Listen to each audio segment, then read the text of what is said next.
महाभारत एक ऐसा शब्द है जिसे भारत के बच्चे से लेकर वृद्ध जन जरूर जानते हैं।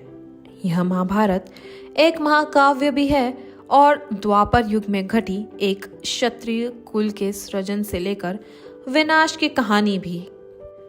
नमस्ते और स्वागत है आपका हमारे चैनल UBE मीडिया की पेशकश स्टोरीज ऑफ भारत में। आज के इस एपिसोड में हम बात करेंगे महाभारत के उस किरदार के बारे में जिसे नाम तो धर्म का दिया गया, लेकिन वह व्यक्ति अपने जीवन काल में बहुत मजबूर महसूस करता रहा। जी हाँ, आपका अंदाजा सही है, यह कहानी है हस्तिनापुर राज्य के महामंत्री विदुर की। ये कहानी शुरू होती है महाराज विचित्रवीर की मौत के बाद, जब वे अपने पीछे एक खाली सिंहासन और 2 विधवा रानियां छोड़कर स्वर्ग सिधार गए। हस्तिनापुर जैसे बड़े राज्य के खाली सिंहासन को देख राजमाता सत्यवती बौखला उठी। उन्हें इतना बड़ा राज्य अपने हाथ से जाता हुआ दिख रहा था। मगध और पांचाल जैसे दुश्मन राज्य कभी भी हस्तिनापुर पर आक्रमण कर सकते थे। इसी डर से राजमाता सत्यवती ने भीष्म से ऋषि वेदव्यास को बुलाने के लिए आग्रह किया। ऋषि वेदव्यास महारानी सत्यवती और ऋषि पराशर की औरस संतान थे। ऋषि वेदव्यास के हस्तिनापुर आगमन पर सत्यवती ने विचित्रवीर की विधवा रानियां अंबिका और अंबालिका के साथ पुत्र पैदा करने का आग्रह किया। ऋषि वेदव्यास, जो कई वर्षों से तपस्या में लीन थे, उनकी वेशभूषा और हिसाब की ही नहीं थी जिसे कोई स्त्री देख भी सकती थी। वह सीधे जंगल से आए थे। बालों में जटाएं बनी हुई थी और गहरे काले रंग तथा चपटी नाक के साथ वह काफी भयानक लग रहे थे। फिर भी अपनी माता सत्यवती की बात मानते हुए ऋषि वेदव्यास ने इस प्रक्रिया के लिए हाँ कर दिया। इस प्रक्रिया में शर्त यही थी कि दोनों रानियां ऋषि वेदव्यास के सामने आएंगी और ऋषि उन्हें देखेंगे, जिससे योग शक्ति से दोनों रानियां गर्भ धारण कर सकती हैं। जब यह प्रक्रिया शुरू हुई तब वेदव्यास के पास सबसे पहले रानी अंबिका को भेजा गया। अंबिका ने वेदव्यास के भयानक रूप को देखते ही अपनी आंखें बंद कर ली, जिससे उनका होने वाला पुत्र अंधा पैदा हुआ और उस पुत्र का नाम धृतराष्ट्र पड़ा। दूसरी रानी अंबालिका ने आंखें तो बंद नहीं करी, लेकिन वेदव्यास का स्वरूप देखकर वह घबरा गई और पीली पड़ गई, जिसे उसका होने वाला पुत्र शरीर से कमजोर और बीमार पैदा हुआ। यह घटना जब महारानी सत्यवती को पता चली तो दोनों ने तीसरी बार रानी अंबिका को वेदव्यास के पास भेजने के लिए जिद करी, लेकिन अंबिका पहले ही डर चुकी थी। तो इस बार उन्होंने अपनी दासी को वेदव्यास के पास पहुंचा दिया और रानी की वह दासी निडरता से वेदव्यास के सामने खड़ी हो गई, जिससे उसे विदुर नाम का पुत्र हुआ। क्योंकि विदुर दासी पुत्र थे, इसलिए उन्हें भीष्म ने शस्त्र विद्या नहीं दी, लेकिन एक तेजस्वी पुत्र होने के कारण विदुर एक महान राजनीतिज्ञ और काफी तेज दिमाग वाले व्यक्ति थे। कहानी यह भी कहती है कि विदुर यमराज के अवतार थे, जिन्हें ऋषि मांडव के श्राप से मृत्यु लोक में जन्म लेना पड़ा। हस्तिनापुर की सभा में विदुर और महामंत्री का पद मिला और धर्मपरायण विदुर ने कभी भी धर्म का पथ नहीं छोड़ा। द्रौपदी चीरहरण के समय जब हर महारथी राजा के आदेश के आगे मजबूर बैठा हुआ था, तब विदुर ही थे जिसे भरी सभा में कुलवधू के अपमान का खुलकर विरोध किया था। विदुर ने अपनी नीतियों के जरिए महाभारत युद्ध को रोकने का भी प्रयास किया था, हालांकि वे इसे रोकने पर नाकाम रहे। चाणक्य नीति समान विदुर नीति में भी मानव जीवन के कल्याण के लिए बहुत ही बातें बताई गई है। जैसे विदुर नीति में विदुर ने ऐसे 4 लोगों का जिक्र किया है जिन्हें धन, जमीन, जायदाद सौंपने पर वे संपत्ति का सत्यानाश कर देते हैं। ये 4 प्रकार के लोग इस प्रकार के हैं। जो व्यक्ति आलसी होता है उसे धन दौलत कभी नहीं सौंपना चाहिए। आलसी व्यक्ति धन दौलत को कभी संभाल नहीं पाता। वह जमा पूंजी को बर्बाद कर देता है और अपने कार्यों को लेकर गंभीर नहीं होता। वह अपने कार्य को आज के बजाय कल पर टालता है, जो कभी आता ही नहीं है, और यदि वह अपना कार्य दूसरों से करवाता है तो इस स्थिति में धन की लागत बढ़ जाती है। ऐसे में धन हानि होना संभव है। जिस व्यक्ति की नीयत में खोट हो, ऐसे व्यक्ति को धन दौलत कभी नहीं सौंपनी चाहिए। महात्मा विदुर के अनुसार ऐसा व्यक्ति आपके धन का दुरुपयोग कर सब कुछ बर्बाद कर सकता है। अधर्मी व्यक्ति धन का दुरुपयोग ही करता है, वह पाप के कार्यों में धन खर्च करता है। बेहतर होगा कि आपको यदि धन देना हो तो ऐसे किसी व्यक्ति को दें जो सज्जन और भरोसे लायक हो। विदुर नीति के अनुसार दुर्जन व्यक्ति को भी धन नहीं देना चाहिए। ऐसा व्यक्ति आपके धन का नाश तो करेगा ही, साथ ही आपको भी मुश्किल में डाल सकता है। इस प्रकार के व्यक्ति के ऊपर धन को लेकर कभी भी भरोसा नहीं करना चाहिए, अन्यथा वह आपके धन का सत्यानाश कर सकता है। धर्मराज का अवतार होते हुए भी उन्होंने धर्म के युद्ध में हिस्सा क्यों नहीं लिया? हमेशा पांडवों का पक्ष लेने के कारण दुर्योधन विदुर से ईर्ष्या करता था और लक्षाग्रह के षड्यंत्र के समय भी विदुर ने ही युधिष्ठिर को सावधान किया था तथा उन्हें इससे बचने की युक्ति भी बताई थी। विदुर के पास एक बहुत ही शक्तिशाली और चमत्कारी धनुष था जो उन्हें खुद भगवान श्री कृष्ण जी से प्राप्त हुआ था। धर्मराज का अवतार होने के कारण ऐसे में अगर वे चाहते तो इस धनुष से एक बार में ही युद्ध को खत्म कर सकते थे, लेकिन उन्होंने ऐसा नहीं किया। दरअसल बात यह है कि एक बार विदुर ने दुर्योधन को युद्ध न करने की सलाह दी थी, जिसके बाद दुर्योधन ने विदुर को अपशब्द कहना शुरू कर दिया, जिसके बाद विदुर जी ने गुस्से में अपना धनुष तोड़ दिया और यह प्रण लिया कि वे युद्ध में नहीं लड़ेंगे। महाभारत के युद्ध के समय विदुर ने किसी भी पक्ष में न रहकर अपना पद त्याग दिया और युधिष्ठिर के महाराज बनने के बाद वह धृतराष्ट्र, गंधारी और कुंती के साथ वानप्रस्थ आश्रम की ओर चले गए।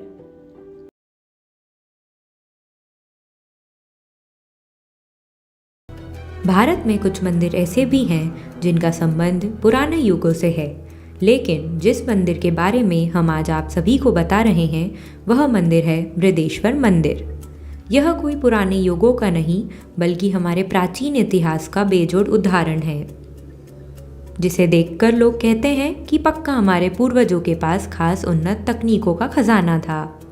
भारत में तमिलनाडु के तंजावुर जिले में स्थित यह मंदिर भगवान शिव को समर्पित है और इस मंदिर को राजराजेश्वर मंदिर के नाम से भी जाना जाता है, जिसे आज से लगभग 1000 साल पहले 110वीं में बनाया गया था। इसी मंदिर में भगवान शिव की सबसे बड़ी शिवलिंग में से एक शिवलिंग रखी गई है। बृहदेश्वर मंदिर का निर्माण चोल शासक के प्रथम राजराज चोल ने अपने समय पर करवाया था।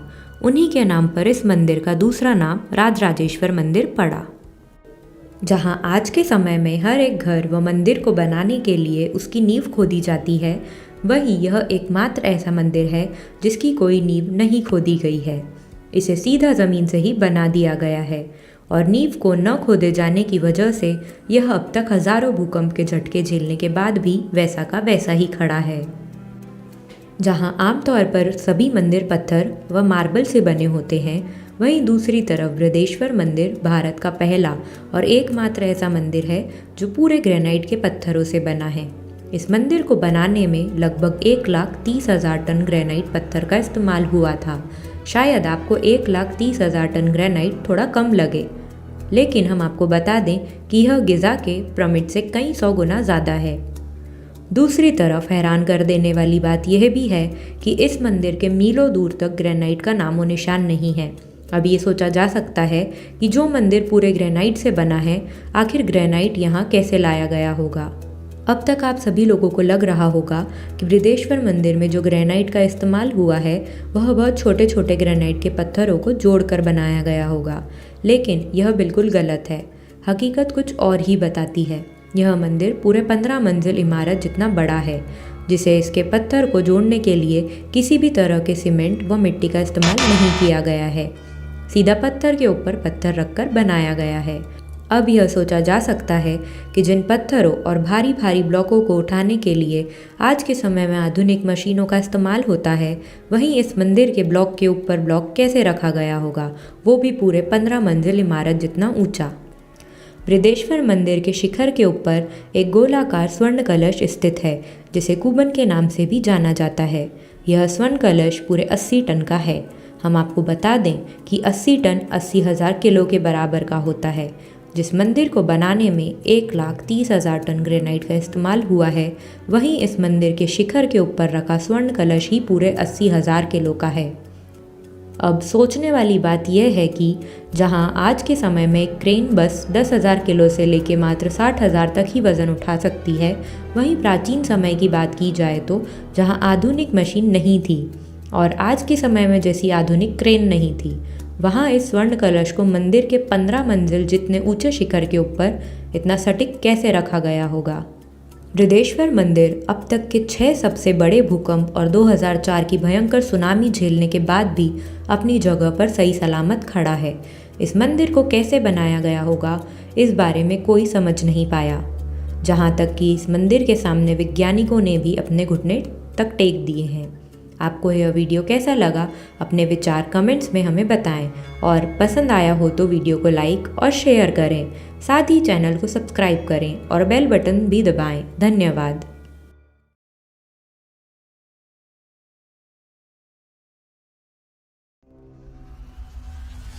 नमस्कार और स्वागत है आपका हमारे channel the stories of Bharat में, जहां हम आपसे साझा करते हैं भारत और उससे जुड़ी पौराणिक कथाएं जो आपके लिए सुनी अनसुनी होगी। चलिए आज बात करते हैं महाभारत के सबसे बुरे किरदार की, दुर्योधन की, और जानते हैं क्यों इतने पाप करने के बाद भी उसे स्वर्ग हासिल हुआ था। महाभारत के युद्ध में कौरवों को हराकर पांडवों ने जीत हासिल कर ली थी, लेकिन आप में से कुछ आज भी यह नहीं जानते होंगे कि इतने पाप और अधर्म करने के बाद भी दुर्योधन को स्वर्ग, जबकि युधिष्ठिर और उनके चारों भाइयों को नर्क जाना पड़ा। महाभारत सिर्फ एक ग्रंथ ही नहीं बल्कि एक महाकाव्य है। हस्तिनापुर में राज करने के बाद पांडव हिमालय चले गए थे। रास्ते में द्रौपदी समेत चारों भाइयों की मृत्यु हो गई।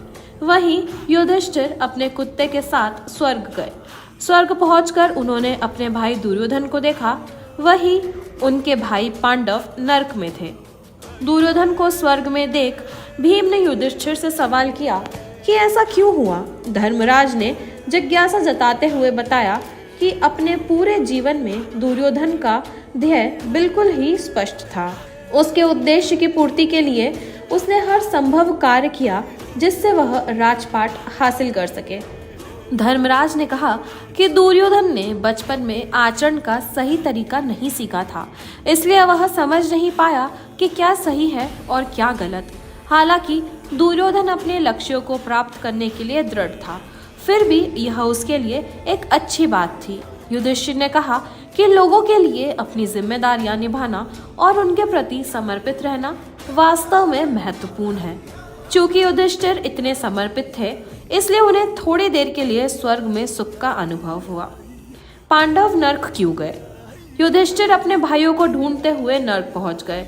यह देखकर युधिष्ठिर ने पूछा कि हे भगवान, ये क्या था? तब देवताओं ने बताया कि आपने अश्वत्थामा के वध के बारे में झूठ फैलाया था, इसलिए आपको कुछ समय के लिए नर्क में रखा गया था। देवताओं ने कहा कि अब आप स्वर्ग की ओर प्रस्थान कर सकते हैं। इसके बाद युधिष्ठिर भाइयों के साथ स्वर्ग चले गए, जहां उनकी मुलाकात दुर्योधन से हुई और सभी भाई आपस में गले मिले। तो यह थी दुर्योधन के स्वर्ग के जाने की पीछे की कहानी, और उम्मीद करते हैं कि आपको यह कहानी खास लगी हो। वीडियो पसंद आया हो तो इसे लाइक और शेयर करें। साथ ही हमारे channel the stories of Bharat को सब्सक्राइब करें और साथ ही बेल आइकन दबाना ना भूलें। धन्यवाद।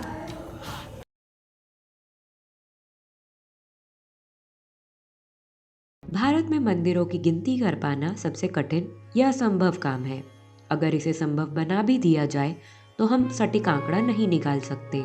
हर मंदिर के पीछे की कुछ ना कुछ कहानी होती है जो हर मंदिर को एक दूसरे से अलग बनाती है। आज के इस वीडियो में हम आप सभी को ऐसे रहस्यमय मंदिर के दर्शन कराने जा रहे हैं जिसे देख आप सभी हैरान हो जाएंगे। आइए बात करते हैं मोढेरा सूर्य मंदिर के रहस्य के बारे में। अहमदाबाद से तकरीबन 100 किलोमीटर की दूरी पर पुष्पावती नदी के किनारे पर मोढेरा का विश्व प्रसिद्ध सूर्य मंदिर स्थित है, जिसे मोढेरा सूर्य मंदिर के नाम से जाना जाता है। यह मंदिर प्रसिद्ध है अपनी वास्तुकला से। ऐसी वास्तुकला जिसके सामने 7 अजूबे भी फीके पड़ जाते हैं। यह मंदिर खगोल विज्ञान, ज्योतिष, भौतिकी और साहित्य का एक बेहतरीन उदाहरण है। भारतीय पुरातत्व सर्वेक्षण के अनुसार गुजरात के इस मंदिर का निर्माण 1026 से 27 ईस्वी में चालुक्य वंश के भीम प्रथम के शासनकाल के दौरान किया गया था। यह मंदिर भारत के अलौकिक इतिहास का बेजोड़ उदाहरण है। यह मंदिर पहली नज़र में ही श्रद्धालुओं को अपनी ओर मंत्रमुग्ध कर लेता है और सभी श्रद्धालु सोचने पर मजबूर हो जाते हैं कि न जाने हमारे पूर्वजों के पास ऐसी कौन सी उन्नत तकनीकें थीं जो उन्होंने ऐसे महान कार्य कर दिखाए, जिसे आज के समय में कर पाना भी बहुत कठिन है। वैसे भारत देश में सूर्य देव के कई मंदिर हैं, लेकिन गुजरात के सूर्य देव के मंदिर में भगवान सूर्य देव की ही पूजा नहीं होती। कई सालों पहले आक्रमणकारियों ने मंदिर को तोड़कर खंडित कर दिया था और मंदिर के गर्भगृह में एक सूर्य देव की एक ऐसी मूर्ति हुआ करती थी जो कहा जाता था कि विदेशी हमले द्वारा इसे चुरा लिया गया। मूर्ति इतनी सुंदर हीरो और सोने से जड़ी हुई थी कि गर्भगृह में मूर्ति के ऊपर सूर्य की किरणें पड़ने भर से पूरा मंदिर जगमगा उठता था। मंदिर में 52 खंभे बने हैं जिनकी लंबाई तकरीबन 30 फीट है, जिसे जटिल नक्काशी से सजाया गया है और जो साल के प्रत्येक हर एक हफ्ते को दर्शाता है। और मंदिर की बाहरी दीवारों पर चारों ओर 364 हाथी और एक शेर की मूर्ति है जो साल के प्रत्येक दिनों की गिनतियां बताती है। साथ ही मंदिर की दीवारों और मंदिर में बने खंभों पर हमारे भारतीय कथाओं को उपेरा गया है, जिसमें मुख्य रूप से रामायण और महाभारत को दर्शाया गया है। इस मंदिर में सबसे खूबसूरत अगर कुछ है तो वह है मंदिर की गोलाकार छत, जिसे देखने से ऐसा लगता है किसी चित्रकार ने इसका चित्र बनाया हो, लेकिन हकीकत तो यही है कि इसे पत्थरों को काटकर नक्काशी की गई है। मंदिर में एक सूर्य कुंड भी है, जिसे आज के समय में राम कुंड के नाम से भी जाना जाता है। यह कुंड काफी नीचे बनाया गया है, जिसमें पहुंचने के लिए सीढ़ियां बनाई गई हैं और इसकी कुछ सीढ़ियों के आसपास देवियों के टीले भी बनाए हैं, जिसमें एक समय पर उनकी मूर्तियां यहाँ रखी जाया करती थी। इस कुंड में हर सुबह और शाम सूरज की किरणें पड़ती हैं और यह मोढेरा सूर्य मंदिर की खास वास्तुकला को दर्शाता है। इस मंदिर की सबसे खास मान्यता है कि त्रेता युग में भगवान राम इस जगह पर आए थे। इसके पीछे की कहानी को इस तरह बताया है कि जब भगवान राम ने लंका के राजा रावण के संहार के बाद श्री गुरु वशिष्ठ से ऐसा स्थान बताने के लिए कहा जहां वह आत्मशुद्धि कर सके और ब्रह्म हत्या के पाप से भी मुक्ति पा सके, तब श्री गुरु वशिष्ठ ने श्री राम को धर्मनय जाने की सलाह दी थी। संकट पुराण और ब्रह्म पुराण में बताया गया है कि प्राचीन काल में मोढेरा के आसपास का पूरा क्षेत्र धर्मनय के नाम से जाना जाता था। यह थी मोढेरा सूर्य मंदिर की संपूर्ण जानकारी। हम सभी के लिए बहुत दुख भरी बात है कि जिसे आज के समय में हम मंदिर कह रहे हैं, वह मात्र अब तक पर्यटक स्थल बनकर रह गई है, जिसमें लोग आज के समय में सिर्फ घूमने के लिए आते हैं। भारत देश में इस्लामिक और विदेशी आक्रमण के कारण हमने न जाने कितने सुंदर स्थलों को खो दिया है। हमें यह याद रखना चाहिए कि ये मंदिर सिर्फ आस्था का ही केंद्र नहीं थे, बल्कि कला, विज्ञान और इतिहास का भी मूर्तिमान स्वरूप थे। इनके संरक्षण का दायित्व हम सब पर है, ताकि आने वाली पीढ़ियां भी हमारे पूर्वजों की महानता को महसूस कर सके।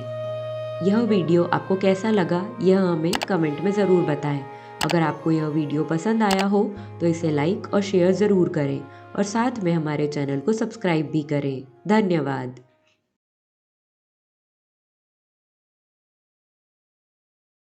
हारे का सहारा बाबा खाटू श्याम हमारा, ये बात आपने कई बार सुनी और लोगों की गाड़ियों पर लिखी देखी भी होगी। लेकिन क्या आप जानते हैं क्या मान्यता है लोगों की बाबा खाटू श्याम को लेकर, और क्या है वजह लोगों के अटूट विश्वास की? नमस्कार और स्वागत है आपका द स्टोरीज ऑफ भारत में, जहां हम आपको सुनाते हैं भारत से जुड़ी सुनी अनसुनी कहानी।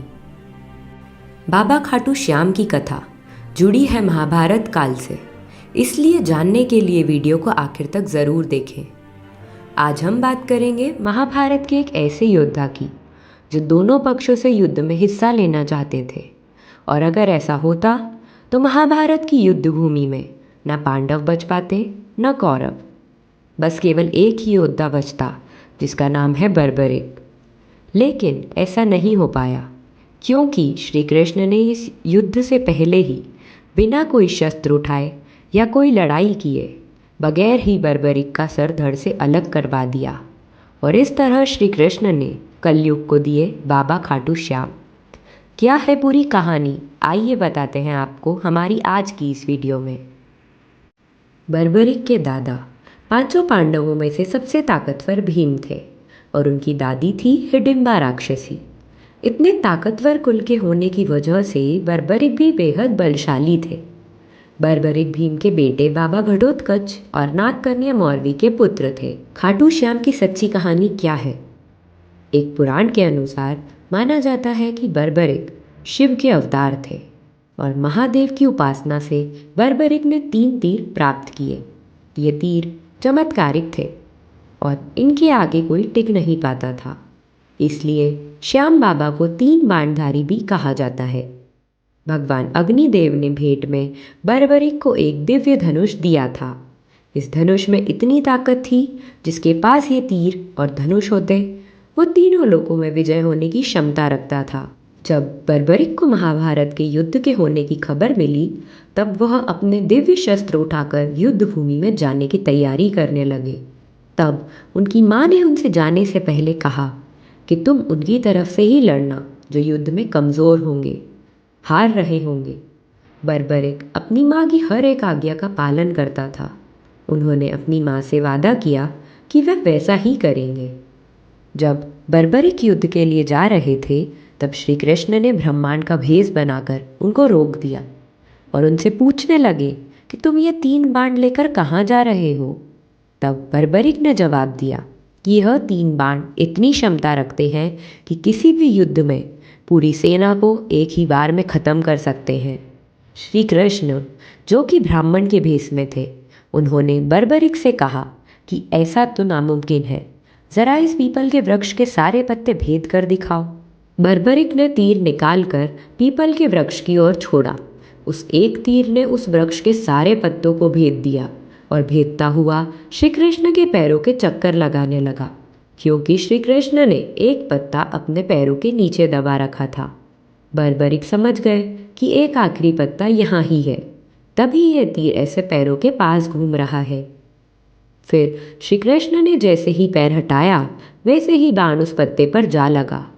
श्री कृष्ण ने बर्बरिक से जब पूछा कि तुम किसकी तरफ से लड़ोगे, तब बर्बरिक ने कहा, जो पक्ष भी हारेगा मैं उसकी तरफ से लड़ूंगा। श्री कृष्ण ये सुनकर सोचने लगे कि ऐसे तो अगर कौरव हारने लगे, तब बर्बरिक एक ही बाण में पांडवों की सेना को खत्म कर देंगे। और कौरवों को इस वचन के बारे में पता था, इसलिए उन्होंने पहले से ही ये योजना बना रखी थी कि युद्ध की शुरुआत में आधे सैनिक ही भेजेंगे, ताकि हम हारने लगे और बर्बरिक उनकी तरफ से युद्ध करके पांडवों की सेना को खत्म कर देंगे। ऐसे में बिना कोई समय बर्बाद करे ब्राह्मण के रूप में श्री कृष्ण ने बर्बरिक से ब्राह्मण दान मांगा। बर्बरिक ने दान देने का वचन दे दिया। ब्राह्मण ने बर्बरिक से कहा कि उसे दान में बर्बरिक का शीश चाहिए। बर्बरिक अपने शब्दों और वचनों का पालन करते थे और वो समझ भी गए थे कि ब्राह्मण के रूप में श्री कृष्ण ही हैं जो उनसे ये कुर्बानी मांग रहे हैं। वहीं वह ये भी समझते थे कि पांडवों का यह युद्ध जीतना कितना ज़रूरी है, लेकिन वह अपनी माँ को भी वचन दे चुके थे। उन्होंने अपना शीश काटने से पहले भगवान श्री कृष्ण से विनती की कि वह उन्हें सिर्फ एक बार अपने वास्तविक रूप के दर्शन करने दें। भगवान कृष्ण ने विनती स्वीकार कर ली और श्री कृष्ण को ये करते हुए बेहद दुख हो रहा था, लेकिन ये करना बेहद ज़रूरी था। श्री कृष्ण ने बर्बरिक को कोई और इच्छा भी प्रकट करने को कहा। तब बर्बरिक बोले कि वो कटे शीश के साथ ही महाभारत का पूरा युद्ध देखना चाहते हैं।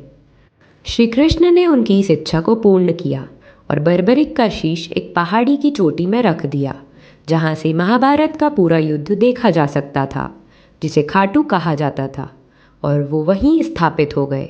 वहीं से बर्बरिक ने महाभारत का पूरा युद्ध देखा और तभी बर्बरिक कलयुग में बने हारे का सहारा। इसके बाद श्री कृष्ण ने बर्बरिक को एक वरदान दिया कि कलयुग में लोग उन्हें कृष्ण के अवतार की तरह पूजेंगे। आज इस स्थान को बाबा खाटू श्याम के नाम से जाना जाता है, जहाँ पर बर्बरिक की खाटू श्याम के रूप में पूजा की जाती है। राजस्थान के सीकर में खाटू श्याम बाबा जी का मंदिर है, जहाँ दूर दूर से लोग आते हैं और कभी भी खाली हाथ वापस नहीं जाते। श्याम बाबा को हारे का सहारा माना जाता है, तभी कहा जाता है, हारे का सहारा खाटू श्याम हमारा। तो कैसी लगी आपको यह दिलचस्प कहानी, हमें ज़रूर बताएं। साथ ही इस वीडियो को लाइक और शेयर करें और चैनल को सब्सक्राइब करें, बेल आइकन भी दबाएं।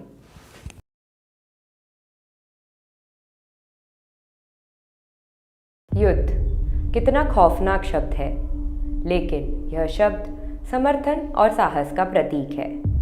हमारे भारत देश के इतिहास में भी युद्ध के विभिन्न प्रकार देखने को मिलते हैं और उन युद्धों ने हमारे भारत देश पर एक गहरा प्रभाव डाला है और अन्य देशों ने हमारे भारत से बहुत कुछ छीन भी लिया है। यह तो हम सब भलीभांति जानते ही हैं। युद्ध का सिर्फ एक ही दृष्टिकोण है, तबाही। लेकिन अतीत में एक युद्ध ऐसा भी लड़ा गया था जिसे न तो किसी सैनिक या फिर किसी जनता के सहारे जीता था। यह जीत तो भगवान शिव के अखंड भक्त भस्मधारी नागा साधुओं द्वारा जीती गई थी। इस युद्ध में नागा साधुओं की संख्या 4000 थी और अफगानी सेना 40,000 थी। हमारे नागा साधुओं ने 15,000 से भी ज़्यादा अफगानी सेना को मार गिराया था। तो आज हम आपको सुनाएंगे उनके साहस और हिम्मत की कहानी। नमस्कार, मैं रितिका जैन स्वागत करती हूँ आपका द स्टोरीज ऑफ भारत में।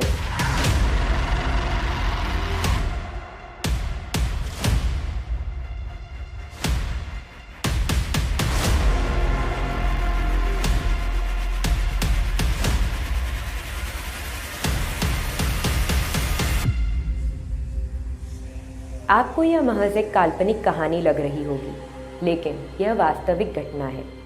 आज के इस वीडियो में हम आपको बताएंगे कि कैसे नागा साधुओं ने अपनी मातृभूमि की रक्षा के लिए यह युद्ध जीता था। सन 1756 में जब अहमद शाह आब्दली ने भारत को अपने चौथे आक्रमण के लिए निशाना बनाया, तो उसके निशाने पर दिल्ली थी। उसने दिल्ली को लूटा, वहाँ की स्त्रियों को शोषण किया, बच्चों को बेचा और लोगों को काटा। ऐसा कर उसने पूरी दिल्ली को तहस नहस कर दिया। उसके बाद अहमद शाह आब्दली ने अपने सेनापति सरदार खान को आदेश देते हुए कहा, आगरा, वृंदावन, मथुरा, महाबन, गोकुल में अपना आतंक मचा दो, सब कुछ तहस नहस कर दो, जो भी रास्ते में आए उसे काट डालो। यह कहते हुए उसने अपनी सेना को वहाँ से रवाना कर दिया। रास्ते में जहाँ जहाँ अफगानी सेना ने कदम रखा, वहाँ से दर्द की गूंजें उठने लगी। ये दर्द की गूंजें अलग अलग जगह पर स्थित नागा साधुओं के कानों तक जा पहुँची। सारे नागा साधुओं ने यह फैसला किया कि वो श्री कृष्ण की जन्मभूमि गोकुल जाएंगे और अफगानी सेना भी धीरे धीरे आगे बढ़ रही थी। आगरा को पूरी तरह तहस नहस करने के बाद अब अफगानी सेना मथुरा और वृंदावन जा पहुँची। उन्होंने वहाँ भी वही किया जिसका उन्हें आदेश मिला था। उन्होंने पूरे वृंदावन और मथुरा को खून से लाल कर दिया। वहाँ की स्त्रियों ने चीरहरण के डर से आत्महत्या कर ली। वृंदावन और मथुरा को पूरी तरह से ध्वस्त करने के बाद अब अफगानी सेना महाबन की ओर आगे बढ़ने लगी। तभी उनके सेनापति ने उन्हें आदेश दिया कि पहले गोकुल को ध्वस्त किया जाए। मथुरा से गोकुल लगभग 10 किलोमीटर की दूरी पे था और अभी 10,000 में से सिर्फ 4,000 नागा साधु ही वहाँ पर पहुँचे थे। और जैसे ही अफगानी सेना यमुना तट पहुंची, उन्होंने तलवार और त्रिशूल लिए नागा साधुओं को देखा। अफगानी सेना के सेनापति ने नागा साधुओं को कमज़ोर समझने की भूल कर दी थी। तब हर हर महादेव के नाम से शुरू हुआ एक ऐसा भयंकर युद्ध जिसकी कल्पना अफगानी सेना ने सपने में भी नहीं की थी। युद्ध इतना भयंकर था कि मानो स्वयं महादेव उसमें तांडव कर रहे हों। पूरी अफगानी सेना भस्मधारी नागा साधुओं को देख थर थर काँपने लगी। नागा साधु भी तलवार और त्रिशूल लिए अफगानी सेना को मार रहे थे।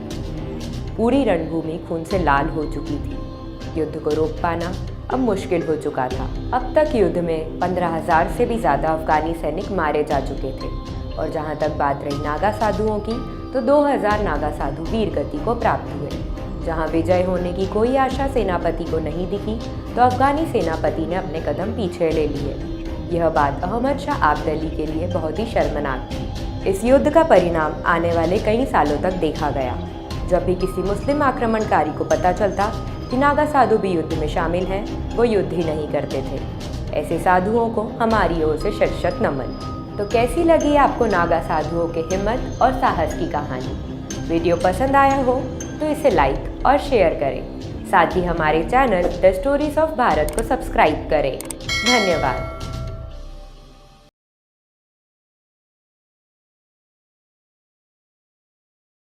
रामायण और उसके किस्से हिंदू धर्म में काफ़ी प्रचलित हैं। इसी के साथ ऐसी कई कहानियाँ हैं जो हमें आश्चर्य में भी डाल देती हैं, और कुछ ऐसी कहानियाँ भी हैं जिनसे आज भी कई लोग अनजान हैं। यहाँ एक कथा के अनुसार बाली के धर्म पिता इंद्रदेव थे। बाली ने उनसे एक दिव्य सफ़ेद माला प्राप्त की थी। साथ ही साथ उसने घोर तपस्या से ब्रह्मदेव को भी प्रसन्न किया था। बाली से प्रसन्न होकर ब्रह्मदेव ने उसे एक वरदान दिया कि किसी भी युद्ध के मैदान में जब भी कोई बाली से लड़ने आएगा तो उसकी आधी शक्ति युद्ध के पहले ही बाली को मिल जाएगी। इस वरदान के कारण बाली हर युद्ध में विजय प्राप्त कर लेता था। उसे कोई हरा नहीं पाता था और दुश्मन की आधी शक्ति पाकर वह और भी बलशाली हो जाता था। एक बार बाली अपने अहंकार और बल के घमंड में हाहाकार मचाने लगा। बाली जंगल जाकर बड़े बड़े पेड़ उखाड़कर यहाँ वहाँ फेंकने लगा। वहीं उसी वन में बजरंगबली हनुमान भी मौजूद थे। हनुमान जी प्रभु श्री राम की साधना में लीन थे। बाली के इतने आतंक और शोर से हनुमान जी की साधना भंग हो रही थी। वे बाली के पास गए और बाली को समझाया कि वह ऐसा ना करे और हनुमान जी की साधना भंग न करे। लेकिन बाली हनुमान जी की बात से क्रोधित हो गया और अपने बल के घमंड में हनुमान जी को युद्ध के लिए ललकारने लगा। हनुमान जी ने शुरुआत में उसे नजरअंदाज कर दिया, लेकिन बाली ने प्रभु श्री राम का नाम लेकर उनको युद्ध के लिए ललकारना शुरू कर दिया। तब हनुमान जी ने उसकी चुनौती स्वीकार कर ली और युद्ध का दिन तय कर लिया। बाली और बजरंगबली हनुमान के बीच इस युद्ध होने की खबर ब्रह्मा जी को मिली। वह युद्ध शुरू होने से पहले हनुमान जी के पास ब्रह्मा जी पहुंचे। उन्होंने हनुमान जी से कहा कि आप रुद्रावतार हैं और आप में अपार शक्ति भरी है। आप अपने बल का 10वां हिस्सा ही इस युद्ध में लेकर जाएं और जब युद्ध खत्म हो तब आप ये शक्तियाँ वापस ले लेना। हनुमान जी ने ब्रह्मदेव की आज्ञा का पालन किया। युद्ध का दिन आ गया और बाली और हनुमान जी अपनी अपनी तैयारी के साथ युद्ध के मैदान में एक दूसरे के आमने सामने पहुंच गए। हनुमान जी ने युद्ध शुरू करने से पहले प्रभु श्री राम का नाम लिया और बाली को वरदान के अनुसार हनुमान जी की आधी शक्तियां मिलने लगी। जैसे जैसे बाली को शक्ति मिल रही थी वह वैसे वैसे बेहद खुश होने लगा, क्योंकि उसे अपार शक्ति का एहसास होने लगा। कुछ समय बाद वह उन शक्तियों को झेल नहीं पा रहा था, ना उसका शरीर इतनी शक्तियां बर्दाश्त कर पा रहा था। अभी उसे हनुमान जी की शक्तियों का 1% भी नहीं मिला था और उसका शरीर फटने लगा। उसकी नसें फूलने लगी और शरीर में खून तेजी से दौड़ने लगा, जैसे कि अभी खून शरीर की नसों से बाहर आ जाएगा। बाली को एहसास होने लगा कि हनुमान जी महाबलशाली हैं और शायद घमंड में बाली ने गलती कर दी। तभी युद्ध के मैदान में ब्रह्मदेव प्रकट हुए और बाली से बोले कि तुम हनुमान से युद्ध करना चाहते थे, परंतु हनुमान जी रुद्रावतार हैं और अतुलित बलशाली हैं। उनके पास अपार बल है और उनके बल की कोई सीमा नहीं है। उनके अलावा इतना बल कोई संभाल नहीं पाता। इस युद्ध के लिए वह अपनी शक्ति का केवल 10वां हिस्सा ही लेकर आए हैं और तुम उस शक्ति का अभी आधा हिस्सा भी नहीं संभाल पा रहे हो। यदि वे पूरी शक्ति के साथ तुम्हारे पास आते तो तुम जीवित नहीं रह पाते। इस तरह से बाली बिना युद्ध किए ही हनुमान जी की शक्ति से परिचित हो गया और वहां से भाग गया। तो यह थी कहानी हनुमान जी और बाली के युद्ध की, और उम्मीद करते हैं कि यह कथा दिलचस्प लगी हो।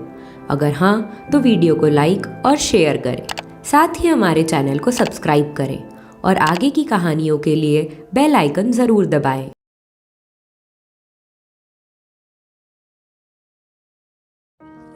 यह तो ज्यादातर लोग जानते ही हैं कि लंकापति रावण को भगवान श्री राम ने पराजित करके उसके अहंकार को खत्म किया था। लेकिन क्या आपको पता है कि श्री राम से पहले भी रावण को हार का सामना करना पड़ा था। बता दें कि श्री राम से पहले 4 योद्धाओं से रावण पराजित हुआ था। रावण को हार का स्वाद चखाने वाले श्री राम से पहले भगवान शिव, राजा बलि, सहस्त्रबाहु अर्जुन और राजा बाली भी थे। इस वीडियो में हम आपको बताएंगे कि रावण को कैसे इन योद्धाओं ने हार का स्वाद चखाया था। तो आइए जानते हैं इन महारथियों के बारे में और ये भी जानते हैं कि उन्होंने रावण को कैसे हराया था। नमस्कार, स्वागत है आपका हमारे चैनल स्टोरीज ऑफ भारत में।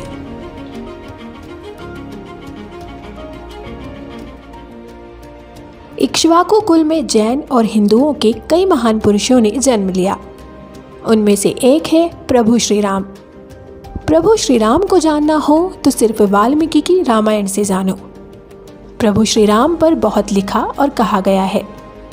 श्री राम दुनिया के सर्वश्रेष्ठ पुरुष थे, इसीलिए उन्हें पुरुषोत्तम कहा गया है।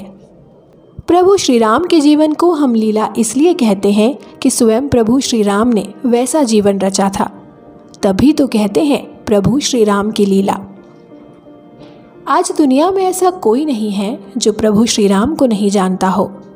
फिल्म, कार्टून और तमाम अन्य साधनों के अलावा प्रभु श्री राम पर हो रहे विवाद ने वर्तमान में प्रभु श्री राम को पुनः जन जन तक पहुंचा दिया है। वहीं अगर बात करें रावण की, तो रावण हर मामले में प्रभु श्री राम से ज़्यादा शक्तिशाली था। उसके पास उस काल की सबसे बड़ी सेना थी, जिसके पास कई तरह के घातक हथियार थे, जबकि श्री राम के पास वनवासी और वानरों की ऐसी सेना थी जिनके पास धनुष बाण के अलावा कुछ नहीं था। रावण का शारीरिक बल भी कहीं अधिक था। इसका अनुमान इसी से लगाया जा सकता है कि उसने कैलाश पर्वत को हिला दिया था। उसके पास श्री राम से अधिक नाते रिश्तेदार और भाई बहन थे, फिर भी वह हार गया। रावण चारों वेदों का ज्ञाता, ज्योतिष शास्त्र और आयुर्वेद के कई सूत्रों का रचयिता था। इसके साथ ही रावण संहिता और शिव तांडव स्तोत्र लिखने वाला, यज्ञ और कर्मकांड में कुशल था। वह महाज्ञानी और महापंडित था, फिर भी श्री राम से हार गया। आइए अब जानते हैं कि वो महारथी कौन थे जिन्होंने श्री राम के पहले रावण को हराया था। आपको बता दें कि सबसे पहले रावण को किष्किंधा राज्य के राजा बाली से हार मिली थी। लोक कथाओं के अनुसार बाली को एक वरदान प्राप्त था, जिसके अनुसार उसका अगर किसी के साथ भी युद्ध होता तो युद्ध करने वाले की शक्तियां आधी हो जाती थीं। यह बात रावण को नहीं पता थी। एक दिन रावण ने बाली की पूजा को भंग किया और उसे युद्ध करने के लिए ललकारने लगा। फिर बाली ने क्रोध में आकर रावण को अपने बाजू में दबाकर कई बार समुद्र के चक्कर लगाए, जिसके बाद रावण ने अपनी हार को स्वीकार किया और फिर बाली से क्षमा भी मांगी। सहस्त्रबाहु अर्जुन को भगवान विष्णु का अवतार भी माना जाता है। पौराणिक कथाओं के अनुसार रावण भगवान शिव की पूजा करने के लिए नदी के तट पर जाता था। उसी वक्त वहां पर क्षत्रिय राजा सहस्त्रबाहु अर्जुन अपनी पत्नियों के साथ समय व्यतीत कर रहा था। रावण को पूजा करते देख उसने रावण को वहां से जाने के लिए कहा, पर रावण ने अपने आगे उसकी बात नहीं सुनी। तभी सहस्त्रबाहु अर्जुन ने अपने 1000 हाथों से नर्मदा के जल प्रवाह को रोक दिया। फिर दोनों के बीच उसी क्षण युद्ध शुरू हो गया, जिसके बाद सहस्त्रबाहु अर्जुन ने उसे पराजित कर दिया और बंदी भी बना लिया। जब रावण के दादा यानी महर्षि पुलस्त्य को यह बात पता चली तो उन्होंने सहस्त्रबाहु अर्जुन से रावण को छोड़ने का आग्रह किया था। रावण को हमेशा से ही अपनी शक्तियों पर घमंड रहता था। एक बार उसने अपनी शक्तियों का बखान भगवान शिव के सामने भी कर दिया और उनसे युद्ध करने के लिए कहने लगा। भगवान शिव अपना तप करने में व्यस्त थे, लेकिन रावण के बार बार युद्ध के लिए ललकारने की वजह से उनकी तपस्या भंग हो गई। इसके बाद उन्होंने रावण का हाथ कैलाश पर्वत के नीचे दबा दिया, जिसके बाद रावण दर्द से कराहने लगा और फिर वह वैसे ही उनसे क्षमा मांगने लगा। जब शिवजी का क्रोध शांत हुआ तो उन्होंने उसके हाथ को पर्वत के नीचे से हटा दिया, जिसके बाद वह मुक्त हो गया। इसके बाद से ही वह शिवजी का भक्त बना था और उनकी पूजा हर रोज करता था। यह वीडियो आपको कैसी लगी हमें कमेंट में ज़रूर बताएं। वीडियो को लाइक और शेयर करें और चैनल को सब्सक्राइब करना न भूलें। हम आपके लिए ऐसी ही वीडियोस लाते रहेंगे। तब तक के लिए धन्यवाद।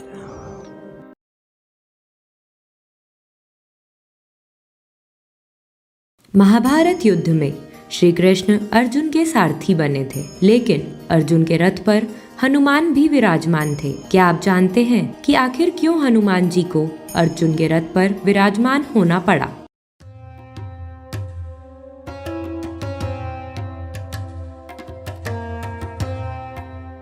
नमस्कार और स्वागत है आपका द स्टोरीज ऑफ भारत में। महाभारत के युद्ध में अर्जुन के रथ पर हनुमान जी ध्वज लेकर बैठे थे, यह तो आपको पता ही होगा। लेकिन क्या आप जानते हैं कि राम जी के लिए कमान संभालने वाले हनुमान जी महाभारत के युद्ध में अर्जुन के रथ पर कैसे विराजमान हुए? त्रेता युग से ही राम जी का नाम लेकर हनुमान चिरंजीवी रहे और ऐसे में एक दिन रामेश्वर के पास उनकी भेंट अर्जुन से हो गई। अर्जुन को अपने धनुर्धारी होने पर बड़ा घमंड था। हनुमान से मिलने के बाद उन्होंने कहा कि प्रभु, आपने त्रेता युग में अपनी सेना के साथ मिलकर ये पत्थर का जो सेतु बनाया, अगर मैं होता तो अकेले ही अपने बाणों से ही ऐसा सेतु बनाता कि बिना टूटे उस सेतु से सभी बहुत आराम से उसे पार कर लेते। ऐसे में श्री राम ने क्यों नहीं ऐसा सेतु स्वयं बना लिया? हनुमान जी ने अर्जुन की पूरी बात सुनी और विनम्रता पूर्वक कहा कि जिस स्थान पर आप अभी खड़े हैं, यहाँ बाणों से सेतु बनाना असंभव है। ऐसा सेतु मेरी सेना का वजन क्या, मेरा ही वजन नहीं संभाल पाती। इस पर अर्जुन ने हनुमान जी को चुनौती दी कि अगर उन्होंने बाणों से ऐसा सेतु बना दिया जिसमें हनुमान जी 3 कदम चल पाए, तो फिर हनुमान जी को अग्नि में प्रवेश करना होगा, और अगर हनुमान जी के चलने से पुल टूट गया तो फिर अर्जुन अग्नि में प्रवेश कर जाएंगे। हनुमान जी ने अर्जुन की चुनौती स्वीकार कर ली। इसके बाद अर्जुन ने उनके सामने ही एक सरोवर में बाणों का सेतु बनाकर तैयार कर दिया। हनुमान जी प्रभु राम का नाम लेकर उस सेतु पर चल पड़े, लेकिन हनुमान जी का पहला कदम पड़ते ही वो सेतु डगमगाने लगा। दूसरे कदम में उस सेतु के टूटने की आवाजें आने लगी और तीसरे कदम पर तो उस सरोवर का पानी रक्त जैसा लाल हो गया। लेकिन अर्जुन के कहने अनुसार हनुमान जी सेतु पर 3 कदम चल चुके थे और अब उनके अग्नि में प्रवेश करने का समय आ गया था। लेकिन जैसे ही वो अग्नि में प्रवेश करने वाले थे, वैसे ही वहां पर श्री कृष्ण अवतरित हुए। उन्होंने हनुमान जी को रोका और उन्हें समझाया कि दरअसल ये सेतु तो पहले कदम में ही टूट जाता, लेकिन मैं कछुए का रूप लेकर इस सेतु के नीचे लेटा हुआ था। 2 कदमों के बाद तो ये सेतु टूट गया था और हनुमान जी का तीसरा कदम असल में श्री कृष्ण के ऊपर पड़ा था, इसलिए सरोवर का पानी उनके रक्त से लाल हो गया। यह जानकर हनुमान जी को बहुत ही गिलानी महसूस हुई और उन्होंने क्षमा मांगते हुए उनसे अपने पाप का प्रायश्चित करने का उपाय मांगा। अर्जुन भी यह सब जानकर निराश हो गए और दोनों ने भगवान से क्षमा मांगी। हनुमान जी ने किस तरह पकड़ी थी अर्जुन के रथ की ध्वजा। तब श्री कृष्ण ने दोनों को समझाया कि जो भी हुआ उनकी इच्छा से हुआ। ऐसे में मेरी यही इच्छा है कि आप कुरुक्षेत्र के युद्ध में हमारी सहायता करें। हनुमान जी ने उनसे पूछा कि वो कैसे अर्जुन की सहायता कर सकते हैं। तब उन्होंने हनुमान जी को अर्जुन के रथ के ऊपर ध्वजा में विराजमान होने को कहा। ऐसा करने से विरोधियों के बाण रथ पर लगे भी तो वो हनुमान जी के वजन के कारण पीछे नहीं जाएगा और अर्जुन को आगे बढ़ने से कोई नहीं रोक पाएगा। हनुमान जी ने श्री कृष्ण की बात मान ली और इस तरह से महाभारत युद्ध के दौरान अर्जुन के रथ पर हनुमान जी ध्वज के साथ विराजमान हुए। तो इस प्रकार हनुमान जी ने अर्जुन के युद्ध में सहायता करी और उम्मीद करते हैं ये कहानी आपको भी खास लगी हो। अगर ये वीडियो पसंद आया हो तो इसे लाइक और शेयर करें, साथ ही चैनल को सब्सक्राइब करें और बेल बटन जरूर दबाएं।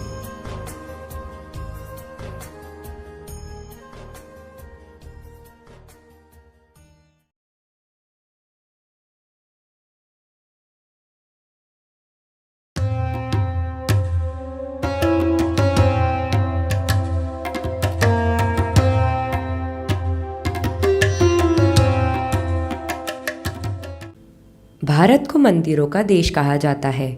यहाँ पर कई प्राचीन और चमत्कारिक मंदिर हैं। इनमें कई मंदिर बेहद रहस्यमय हैं, जिनमें मध्य प्रदेश का 64 योगिनी मंदिर भी शामिल है। भारत में 4 64 योगिनी मंदिर हैं। उड़ीसा में 2 मंदिर हैं और मध्य प्रदेश में 2 हैं। लेकिन मध्य प्रदेश के मुरैना में स्थित 64 योगिनी मंदिर सबसे प्राचीन और रहस्यमय है। मुरैना में स्थित यह मंदिर तंत्र मंत्र के लिए दुनिया भर में जाना जाता था। इस रहस्यमय मंदिर को तांत्रिक यूनिवर्सिटी भी कहते थे। यहाँ पर दुनिया भर से लाखों तांत्रिक तंत्र मंत्र की विद्या सीखने के लिए आते थे। आइए जानते हैं मुरैना में स्थित प्राचीन और रहस्यमय 64 योगिनी मंदिर के बारे में। ग्वालियर से लगभग 40 किलोमीटर दूर मुरैना जिले के पडावली के पास मितावली गांव में यह मंदिर एक पहाड़ी पर स्थित है और इसका निर्माण लगभग 700 साल पहले यानी तकरीबन 1323 ईस्वी पूर्व में कच्छप राजा देवपाल द्वारा किया गया। इस मंदिर की बनावट बाकी सभी मंदिरों से बिल्कुल अलग है। जहां दूसरी तरफ मंदिरों की बनावट चौकोर और त्रिकोण आकार में होती है, वहीं यह मंदिर गोलाकार बनावट में बना है। मंदिर के बीचों बीच एक गर्भगृह है जिसमें एक बड़ी सी शिवलिंग स्थापित है और गर्भगृह के चारों ओर 64 कक्ष हैं, जिसके प्रत्येक कमरे में एक शिवलिंग है और हर प्रत्येक कक्ष के बाहर एक योगिनी की मूर्ति है, जिसमें कुछ मूर्तियां चोरों द्वारा चुरा ली गई हैं और बची हुई मूर्तियां चोरी होने के डर से मूर्तियों को दिल्ली के स्थित संग्रहालय में रख दी गई हैं। पूरा मंदिर 101 स्तंभों पर खड़ा है, जिससे पूरे मंदिर का संतुलन बना हुआ है। और हैरानी की बात यह है कि यह मंदिर की वास्तुकला इस प्रकार की है, यह कई तरह के भूकंप के झटके झेलने के बाद भी मंदिर बिल्कुल सही सलामत खड़ा हुआ है। मंदिर के इतिहास के बारे में पौराणिक कथाओं में बताया गया है कि जब रक्तबीज नामक असुर ने पृथ्वी पर हर जगह अपना आतंक मचाया हुआ था, तब सभी देवी देवता भगवान शिव के पास गए और अपनी समस्या भगवान शिव को बताई। तब भगवान शिव ने माता पार्वती से कहा, अब आप ही रक्तबीज का वध करेंगी। देवी पार्वती ने भगवान शिव की बात मानी और रक्तबीज को हराने के लिए पृथ्वीलोक पहुंची। रक्तबीज की शक्ति देखकर माँ पार्वती ने माँ काली का रूप धारण किया, लेकिन जब रक्तबीज की शक्तियाँ कई गुना ज्यादा बढ़ गई थी, तो माँ काली ने रक्तबीज का वध करने के लिए 64 योगिनियों का आह्वान किया। तब 64 योगिनियाँ आईं और उन्होंने माँ काली का साथ देकर रक्तबीज का वध करने में माँ काली की मदद की। लेकिन जब रक्तबीज का वध हुआ तो सभी योगिनियाँ वहाँ से जाने लगी और फिर उन्होंने एक स्थान चुना जहाँ उन्होंने पूरी 64 शिवलिंग एक सटीक गोलाकार में बनाई और एक आखिरी बड़ी शिवलिंग को उन्होंने उस गोलाकार के बीचों बीच बनाया और भगवान शिव की समाधि में हमेशा के लिए लीन हो गई। समय बीता और 13वीं सदी में कच्छप राजा देवपाल को वहाँ शिवलिंग मिली। तब उन्होंने वेदों के ज्ञान से मालूम किया कि यह सभी 64 शिवलिंग और एक बड़ी शिवलिंग योगिनियों द्वारा बनाई गई हैं। तब कच्छप राजा देवपाल ने यहाँ 64 कक्ष बनवाए और प्रत्येक कक्ष में शिवलिंग स्थापित की और सभी कक्ष के बाहर एक एक योगिनी की मूर्ति बनवाकर स्थापित करवा दी। फिर यह प्राचीन समय में गणित, संस्कृत, ज्योतिष विद्या और आयुर्वेद के विषय में शिक्षा दी जाने लगी और उस समय का यह स्थान शिक्षा के लिए सर्वश्रेष्ठ स्थान माना जाने लगा। समय बीता तो इसमें धीरे धीरे भगवान शिव और माँ काली की तंत्र विद्या सिखाई जाने लगी।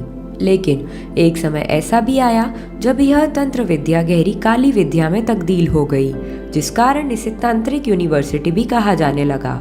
लेकिन आज के समय में इस मंदिर में दूर दूर से लोग भगवान शिव की पूजा करने आते हैं। यहाँ पूजा पाठ होने के कारण अब इस जगह काली शक्तियों का कम प्रभाव रहता है, लेकिन इस मंदिर में आज भी रात को रुकना मना है और रात में रुकने वाले शख्स की या तो मृत्यु हो जाती है या वह दिमागी रूप से पागल हो जाता है, क्योंकि आज भी इस मंदिर में रात को तंत्र विद्या सिखाई जाती है। स्थानीय लोगों का मानना है कि आज भी यह मंदिर भगवान शिव की तंत्र साधना के कवच से ढका है और इस तंत्र विद्या को सिखाने के लिए लोग देश विदेश के कोने कोने से आते हैं।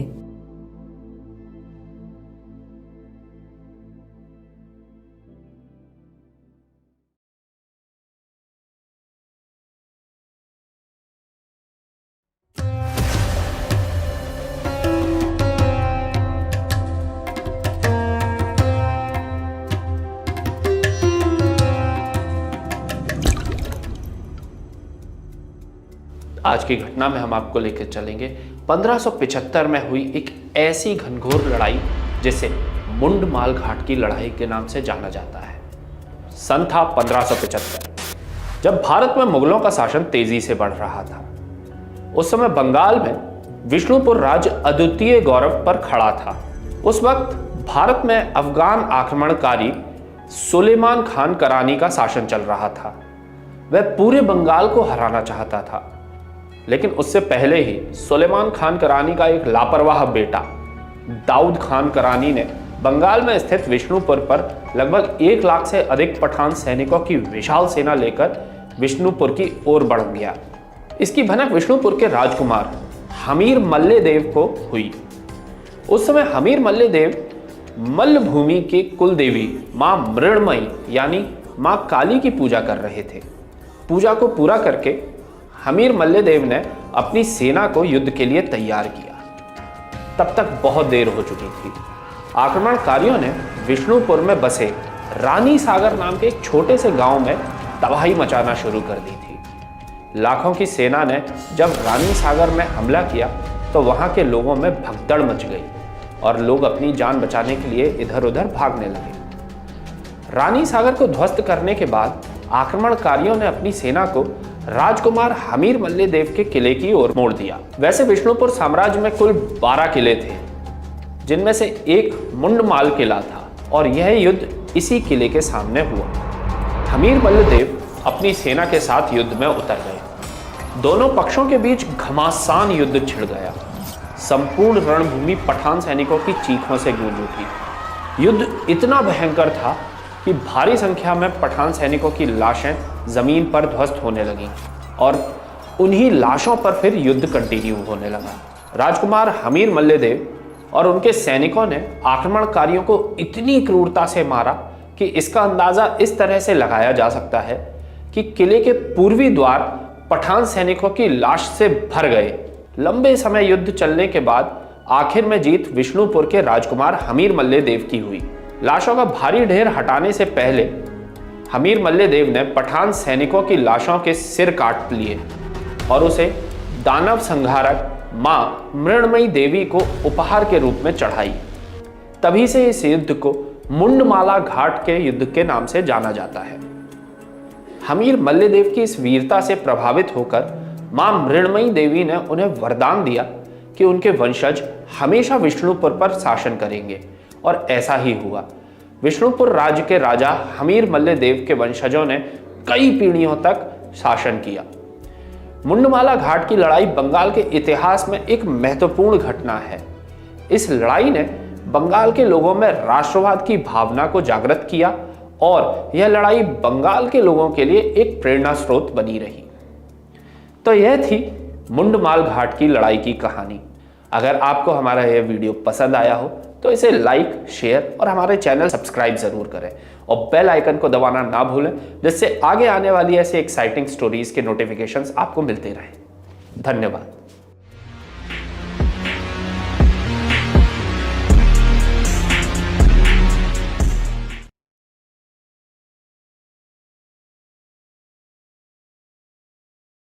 भगवान श्री कृष्ण से जुड़ी ऐसी कई बातें हैं जो बेहद रोचक और रहस्यमय हैं।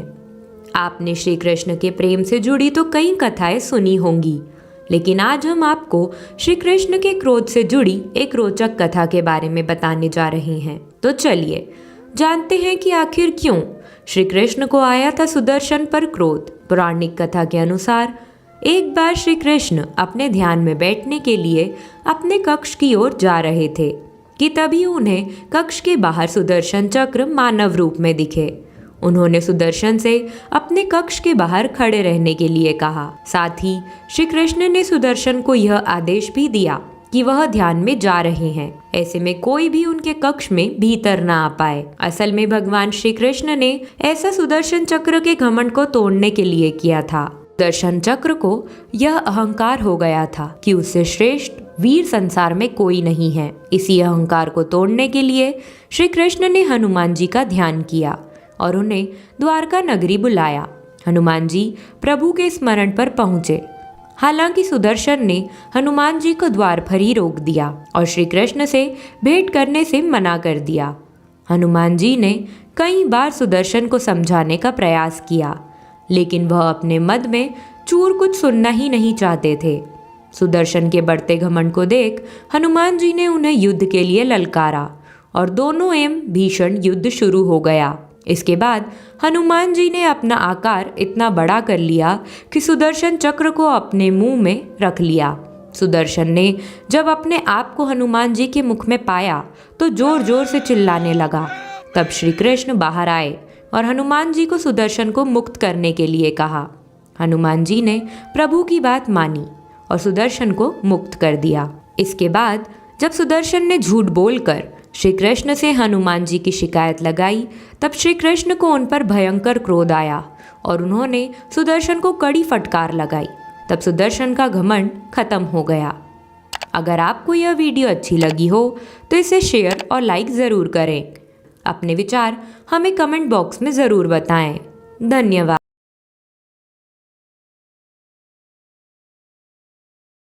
जहां हम भारत के कोने कोने से वो कहानियां लाते हैं जिनसे आप कुछ नया सीखते हैं।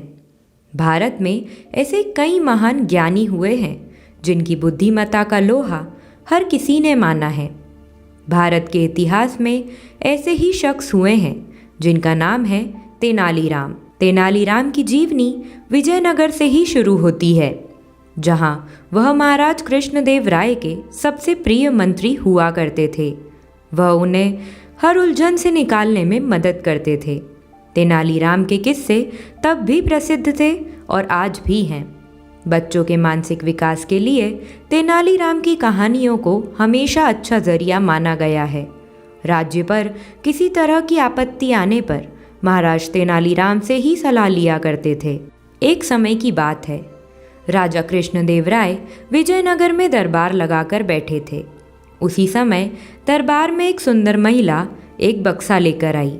उस बक्से में एक मखमली साड़ी थी, जिसे निकालकर वह दरबार में राजा और सभी दरबारियों को दिखाने लगी। साड़ी इतनी सुंदर थी कि जो भी उसे देखता वह हैरान रह जाता। महिला ने राजा से कहा कि वह ऐसी ही सुंदर साड़ी बनाती है। उसके पास कुछ कारीगर हैं जो अपनी गुप्त कलाओं से इस साड़ी की बुनाई करते हैं। उसने राजा से निवेदन किया कि अगर राजा उसे कुछ धन दे तो वह उनके लिए भी ऐसी ही साड़ी बना देगी। राजा कृष्णदेव राय ने महिला की बात मान ली और उसे धन दे दिया। महिला ने साड़ी तैयार करने के लिए 1 साल का समय मांगा। इसके बाद वह महिला साड़ी बुनने वाले अपने कारीगरों के साथ राजा के महल में रहने लगी और साड़ी की बुनाई करने लगी। दौरान उस महिला व कारीगरों के खाने पीने से लेकर तमाम खर्चे राजमहल ही उठाता था। इसी तरह 1 साल का समय निकल गया। फिर राजा ने अपने मंत्रियों को उस साड़ी को देखने के लिए उस महिला के पास भेजा। जब मंत्री कारीगर के पास गए तो वह देखकर हैरान रह गए। वहाँ 2 कारीगर बिना किसी धागे या कपड़े के कुछ बुन रहे थे। महिला ने बताया कि उसके कारीगर राजा के लिए साड़ी बुन रहे हैं, लेकिन मंत्रियों ने बताया कि उन्हें कोई साड़ी दिखाई नहीं दे रही है। इस पर उस महिला ने कहा कि यह साड़ी सिर्फ वही लोग देख सकते हैं जिनका मन साफ हो और जीवन में उन्होंने कोई पाप न किया हो। महिला की यह बात सुनकर राजा के मंत्री परेशान हो गए। उन्होंने बहाना बनाते हुए उस महिला से कहा कि उन्होंने वह साड़ी देख ली है और वो वहाँ से चले गए। राजा के पास वापस आकर उन्होंने कहा कि वह साड़ी बहुत ही सुंदर है। राजा इस बात से काफ़ी खुश हुए। अगले दिन उन्होंने उस महिला को वह साड़ी लेकर दरबार में हाजिर होने का आदेश दिया। वह महिला एक बक्सा लिए हुए अपने कारीगरों के साथ अगले दिन दरबार में आ गई। उसने दरबार में बक्सा खोला और सबको साड़ी दिखाने लगी। दरबार में बैठे सभी लोग बहुत हैरान थे, क्योंकि राजा समेत किसी भी दरबारी को कोई साड़ी दिखाई नहीं दे रही थी। यह देखकर तेनालीराम ने राजा के कान में कहा कि उस महिला ने झूठ बोला है, वह सभी को बेवकूफ़ बना रही है। इसके बाद तेनालीराम ने उस महिला से कहा कि उन्हें या दरबार में बैठे किसी भी दरबारी को यह साड़ी दिखाई नहीं दे रही है। तेनालीराम की यह बात सुनकर महिला ने कहा कि यह साड़ी सिर्फ उसी को दिखाई देगी जिसका मन साफ होगा और उसने कोई पाप न किया हो। महिला की इस बात को सुनकर तेनालीराम के मन में एक योजना आई। उन्होंने उस महिला से कहा, राजा चाहते हैं कि तुम खुद उस साड़ी को पहनकर दरबार में आओ और सभी को वह साड़ी दिखाओ। तेनालीराम की यह बात सुनकर वह महिला राजा के सामने माफ़ी मांगने लगी। उसने राजा को सब सच सच बता दिया कि उसने कोई साड़ी नहीं बनाई है, वह सबको मूर्ख बना रही थी। महिला की बात सुनकर राजा को बहुत गुस्सा आया। उन्होंने उसे जेल में डालने की सज़ा सुना दी, लेकिन जब उस महिला ने बहुत विनती की तो उन्होंने उसे छोड़ दिया और माफ़ करके उसे जाने दिया।